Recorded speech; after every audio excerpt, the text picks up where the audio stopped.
طرف سے بیان آیا ہے کہ شہباز شریف کے حوالے سے انہوں نے کچھ انکشافات کیے باجوہ صاحب کے کہ ہاتھ باندھ کر کھڑے ہو جاتے تھے. کیا سمجھتے ہیں کہ اس میں کتنی صداقت ہے؟ دیکھیں جی، جو شہباز شریف صاحب کی سب سے بڑی خوبی کہی جاتی ہے، جو مشہور ہے ان کے بارے میں، وہ تو یہی ہے کہ وہ بوٹ پالش اچھی کرتے ہیں. تو جو میتلا صاحب کا انٹرویو ہے جو باجوہ صاحب کا، وہ اسی کو کنفرم کرتا ہے. اس میں کون سا کوئی نئی بات ہے؟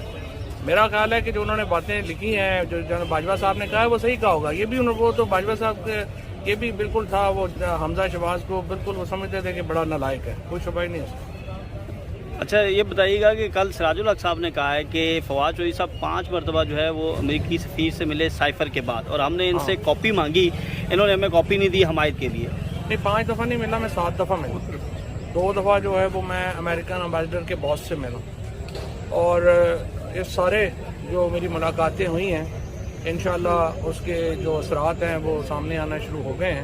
کیونکہ دیکھیں ہمارا نقطہ نظر بالکل واضح ہے. ہم نے انہیں کہا کہ جی دیکھیں، ہم آپ کے ساتھ اچھے تعلقات چاہتے ہیں، ہم آپ سے غلامی نہیں کر سکتے.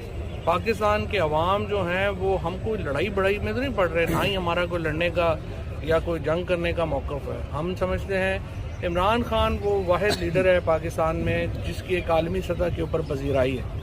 اور آپ دیکھیں گے کہ جو اس وقت ایک عالمی رد عمل آنا شروع ہوا ہے، آپ اگلے 10 دنوں میں دیکھیں گے عالمی رد عمل بہت بڑا ہو جائے گا. آج کے جلسے میں کوئی بڑا اعلان، بڑی تحریک کا اعلان آج کے جلسے میں اگلا لائے عمل دیں گے. سر یہ ذرا بتائیے گا کہ خان صاحب نے کہا ہے کہ 8 اکتوبر تک الیکشن، 8 اکتوبر کو الیکشن کون کروائے گا؟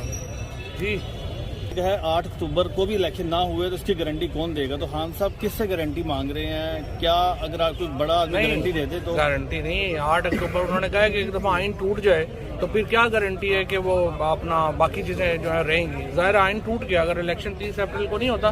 اب سے کچھ دیر پہلے آج درخواست فائل ہوگی ہے، نمبر بھی لگ گیا ہے، اور اب ہم امید کرتے ہیں چیف جسٹس صاحب اس کے اوپر جلد از جلد سنوائی کریں. Thank you sir.